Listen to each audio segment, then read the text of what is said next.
You guys should see this tripod. It's just like I'm sitting here with my neck up. I need a Cairo. Hey guys, and welcome to Travel Storytime with Doozy. This is a bit of a different video today. I wanted to sit down and just chat to people about travel, which is something really, really close to my heart. I have been away from the UK now for 2 years, and I just want to give a little bit of insight into what it's taught me, what it's made me like as a person, and why I think everyone should do it. Leave a thumbs up, a comment, tell me what you liked, what your favourite story is from this, and also click the subscribe button and the bell next to it to get notified of all my future uploads.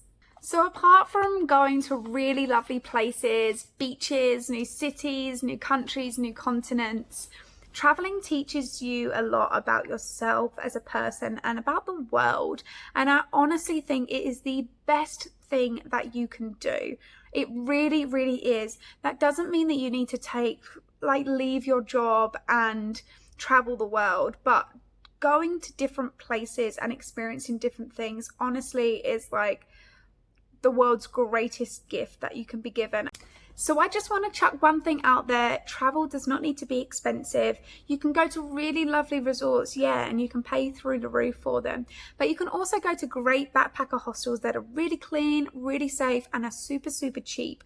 When I was in Asia, I think that average, I would say now, is probably about £10, $15 a night. So you can definitely do that on a budget. So I'm going to break these into two different categories: practical things that you learn about yourself and the world, and self-realization, hippie stuff. So the first thing is practical problem solving. Now, if you have maneuvered your way around a Southeast Asian country, there's probably lots of other countries as well, but that is where I spent most of my time at the beginning of the travels, then you will know what I mean, especially if you've ever got an overnight bus from any of those, like from Bangkok or from Ho Chi Minh. It's intense. Now, most places are English speaking, so if you speak English like me, you'll pretty much do all right, but it does depend on what country you go to and whereabouts in that country you go. The only country that I did experience some language barrier was I did get some in Thailand. We went to Khao Yao Noi. I hope I'm pronouncing that right. Which is a small island on the west coast, and there wasn't actually a lot of English speaking people there. And also when I went to Myanmar, there was a slight language barrier. It wasn't as bad as I thought, but at the end of the day, the country's only had tourism there for 12 years, so you can understand why. When you travel, something always goes wrong. I think I left my passport behind 3 times in my travels. You always end up getting confused about what overnight bus to get on. You always miss flights. Things always go wrong, and you have to work out, how am I going to get this done? Like going to a restaurant and there being loads of taxis for you to get there, but then when you want to come home, there's no taxis. And you're like, I don't know how to get home here. I don't know if we should be walking. I don't know what I'm doing. Or we went to Port Baton, which is in the Philippines. It's a small fishing town, and there was a full moon party on. We didn't realise, but pretty much all the accommodation was booked out. We really struggled to find accommodation on our second night. Luckily, we were walking along, and this really, really lovely guy came over, waved us down, and said, please stay at my guest house, stay at my guest house. So we stayed there with him. He was sick. It was so cool. They only had They had like a little cabin in their garden and split into 2 rooms, shared kitchen. We were just in one of the rooms. There was another couple in the other room. And yeah, they were really great. We ended up going to the full moon, like going out on his boat all day, swimming with turtles, having the great time. And that night we went to the full moon party with him and met some of his mates. So that was really fun. So there's always a silver lining to finding a problem, but that's definitely something that you learn when you travel. I think the second biggest practical skill that you learn when you travel is patience. And I think the biggest tester of these are hostels, for sure. Yeah, for sure, hostels. They test your patience. I went to one in Manila, and it was meant to be a 14-bed dorm. We got there was 22 people in the dorm, and that was probably the biggest test of my patience the whole time, because when you've got 22 people in a dorm, no one is asleep at the same time, and you're tired and people are drinking, people are up watching Netflix, people are talking, people are packing, people are getting showered, people are getting ready for the airport, people are coming in from the airport. Like, there's always something going on in a hostel. So that really tests your patience to remember that it's not just you in there.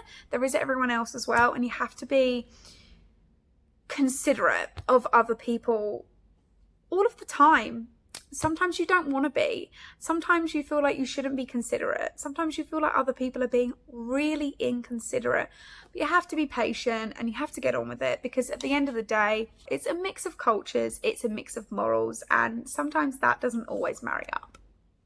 Another thing that tests your patience is things never running on time. You've probably heard of Thai time, and that kind of runs through a lot of countries when you visit. Your bus will never leave on time. Your boat will never leave on time. Your tour will never finish at the time that it says it's going to finish. They never run on time. So that is something that you need to be patient of, and that is something you need to use in your practical problem solving to remember that, you know, don't leave things too soon. Another thing is being overcharged as a tourist. Now, there isn't really much you can do with this. I kind of get it as well. At the end of the day, we're going over there with money that these locals probably they don't really have the money. So I understand why they want to overcharge you, because they think that they can make a quick buck, and it's really going to go further for them than it does for us. What we pay for a bintang in Thailand, bintang in Thailand? Bintang's Bali, and I've never even been to Bali. I've watched too many Instagrammers on YouTube. What we would pay for a chang in Thailand, you know, really, it's like, someone wants you to pay $2 more for something, pay $2 more. Like, I get it. Sometimes you do really get overcharged though.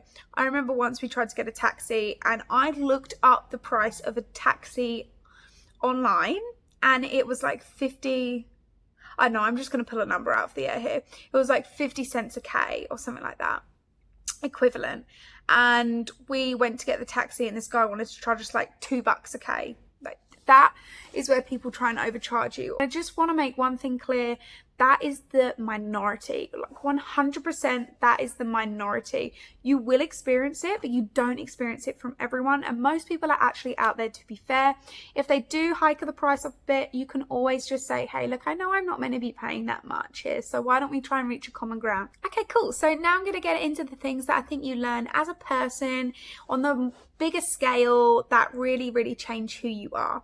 And I think the first thing that comes to mind is really to just have a sense of calm and be a bit more chilled out. I meet a lot of people and they say to me, you're so chilled, like, why don't you get stressed about things? And like, I do get stressed about life. Everyone gets stressed. But I think when you've been traveling, you learn to just know that things happen, and that's just the way they are, and everything is going to be okay.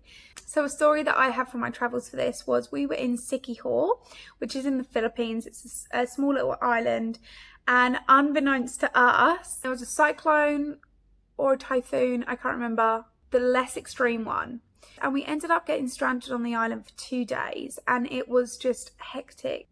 We couldn't leave really the house, like on the bike, but it was hard to ride the bike because it was so rainy, we could barely see. We'd already had 2 motorbike accidents in our time, and I was just a real scaredy cat. We were getting so stressed out because we thought we were going to end up missing our flight to Vietnam. 2 flights, like when you're trying to live on a budget as well, that's not great. And yeah, it was just really, really stressful.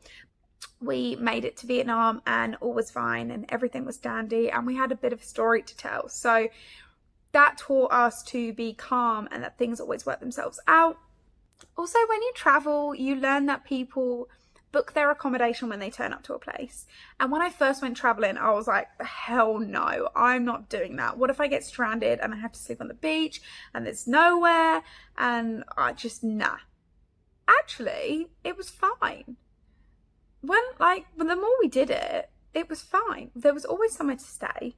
Someone would always have you. And it made me learn as a person, like, to just chill out, you know, things aren't that bad. And this is why I laugh when people are like to me, oh, you're so chilled. I'm like, you don't know, used to know what I was like. Like before I came traveling, I used to stress about the smallest little things. And I'm not saying I didn't stress when I was traveling, but I learned to stop stressing about them so much more. Another thing that definitely changed me when I went traveling was your exposure to poverty and people that have a lot less than you do. When you travel anywhere, it's a luxury, regardless of how much you paid, whether you're going on a budget. Like there are people in the world that can't do that. Back home in the UK, I'd never been exposed to like real poverty or like any real struggle in that sense at all. Like none of my friends, none of my family, no one around me, not in my village, not in my town. When I went away and you see people and the kind of like living conditions that they're in, it really is an eye-opener. And the biggest eye-opener of it all really is that they're genuinely happy. And you always hear that, oh, you know, there's people around the world that are so happy with nothing and you should be happy with this. And I definitely think you should always strive for what you want in your life, and there's nothing wrong with wanting materialistic things. That hasn't changed. But I do think that going away and seeing that does encourage you to always remember to be grateful, which is something that maybe wasn't always at the forefront of my mind before I came traveling, because I hadn't had that much exposure to people that didn't have anything. This is not me throwing any shade, but traveling to countries where you see that is a little bit different than taking like a 2-week break to Mykonos or traveling the Amalfi Coast. I would love to go to those places and I would enjoy them, but there is something else to be said for going to a country that doesn't have anything, where people live on like $2 a day. Like when you've seen slums, it's a real big eye-opener, and I would encourage people to go. We have this really weird sense in our society that people are so scared to go and see that kind of stuff and the way that other people are living. And I honestly, how do I put this without being really offensive?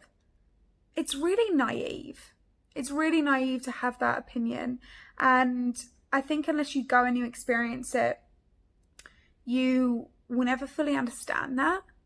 And this isn't me being like, oh, you like, well, I'm so enlightened. It's not being enlightened at all. It's just, it's seeing it with your own eyes, like people washing in like dirty water in a river, people, the way they prepare their food, like the dirt. Like I remember in Myanmar, there was just this random cow walking down all the streets, and it was just walking through wooden houses, and like the things you have, like going to the toilet in countries like that, like that's an experience in itself. Most people back home be like, oh my god, I'm never doing that in my life. But other people are living like that. So I think it's so great, and this is one of the main reasons I think people should travel, is because you get to experience that and you actually realise that the stuff you're seeing on TV when you watch adverts about sponsoring people or all these different things is real. And you can watch something on TV, but when you actually go and you see it, it's completely different. And I think that's one of the biggest eye-openers of my travel time being abroad and seeing that. I think that's probably one of the best things to come out of it. Kind of going hand in hand with that, I also learned that and I knew this before, but traveling made this really clear, you should never trust what you watch on the news or what you hear in the streets about like what places are safe to travel to. There are so many places that they say don't go here, or the people are this or the people are that, and they never are. I didn't go to any high risk places. The highest risk place I went was when we were in Siquijor in the Philippines, because it was close to Mindanao, and if you know anything about Mindanao, it was having a real bad issue with a group of people, and I don't actually think I can say the name on YouTube, but they had very well, you can just look it up if you want to know what the troubles were in Mindanao.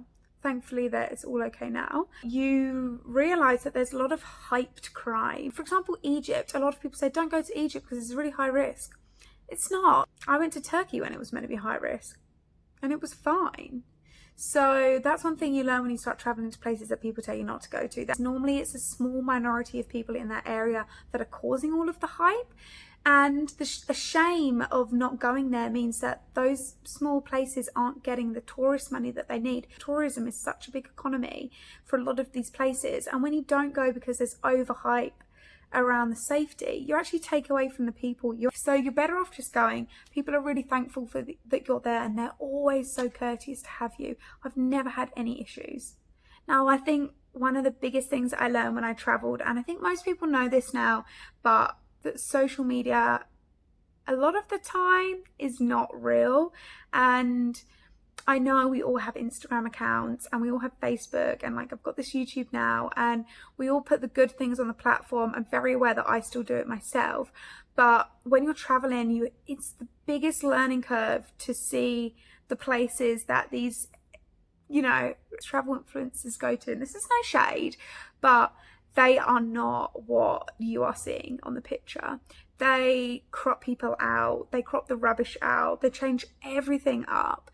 And it can be a bit disheartening when you go and you're like, my Instagram doesn't look like this. Where are they going? Where are they going? And it's not till you realise that they're either going on the paid trips, which is cool. Like, I'm not dissing their job at all. Like, what a great job. But you need to learn that that's not real life. Otherwise, it gets you in a really dark place. I had to actually get rid of my Instagram, and I pretty much didn't use Facebook either for 3 months when I came to Australia, because I was finding I was like comparing my life so much to all these travel Instagrammers that are going to these really lovely places, and they get these great photos and they look so good on their Instagram, and I just felt like I wasn't any of that.